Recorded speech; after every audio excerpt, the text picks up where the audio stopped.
Speaking of healthcare, Joe, you just bought Amgen and Merck.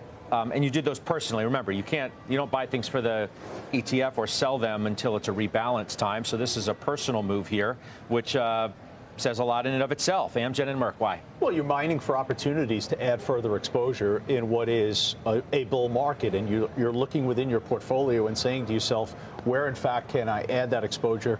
And I think healthcare is the one sector right now where, again, going back to sentiment and positioning, sentiment not overly exciting, positioning certainly could be rebuilt higher.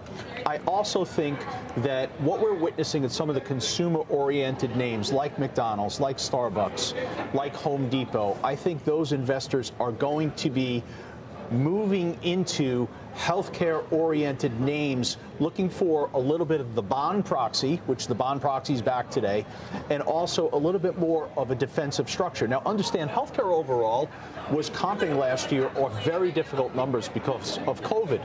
They're now working away from those comps, and these two names that I bought early this morning, I believe are best in breed. Merck, clearly, as a large pharmaceutical, it's a name that I've owned for years in the past, moved away from. And in the case of Amgen, this is large tech bio-pharma exposure. And what's interesting about this is, again, go back to sentiment on it. It's remarkable. Only 54% of the analyst community have buy ratings. The price is $317 today, and that's what the analyst target is. So I think the healthcare sector is the sector that's going to benefit most as we move through 2024 because of a slowdown related to the consumer and also wanting more exposure based on the broadening out theme. I think that Amgen and Merck are two of the best names to pick. Actually, we don't own them, but in the case why not? Well, we're looking at a lot of healthcare names because we haven't had enough of them, but that's been the right move. I mean, I think that if there's a broadening of the move higher in healthcare, but they have underperformed. Let me tell you something. When somebody who has, quote unquote, made their living in this space, and is as well known as you are and as successful as you've been, and they don't own stocks in this sector, to me that says everything. Well, that says everything. Okay, we own other names. We do own United Health, and we own Thermo Fisher and Regeneron. Yeah, not right. No, we don't own that now. But here's you know what I mean, yes, too, right? You are correct. You're underweight. You're underweight that space by a lot. These names, yes. But I will tell you, and I'm just going to support the Amgen and the Merck purchase. Merck has a drug. I mean, they have many in development, but with Moderna, in order to extend Keytruda, which in Keytruda is their #1 drug, right? It's driven the engine for Merck. With Moderna, they can extend the patent life by having a vaccine for melanoma that's incorporated in the treatment, which is already very good, but can improve by up to 50%. I think that could be a really interesting idea to watch. And with Amgen, they have a GLP inhibitor. They have a GLP-1 for obesity that potentially does not have to be taken forever.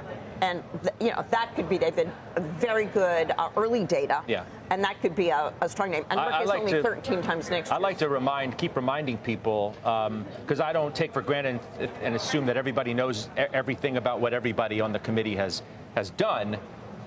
You ran the healthcare and biotech fund at Fidelity for years. Yes, okay, that's why I hold you at a higher level when we talk about these kinds of stocks. You know more about them than most people do, and it screams out to me when you don't own a lot of them or are underweight the sector. But let's be real. Last year we had two things that happened. We knew that pricing was a concern and that the administration was going to start to put together names on which they could have price controls and drugs, and that affected the sector. It was not a good sector last year, and the services have dealt with all of the diet drugs and the payment of them for the first few months of the year. Now I think that's going in the rearview mirror, and that's why it's a good idea right now. My question to you is, do you not see the setting, the environment, as one that is beginning to improve, and therefore you can kind of reawaken some of the bullish spirits which have been missing in the sector? Correct. And these two names are best in breed. Look,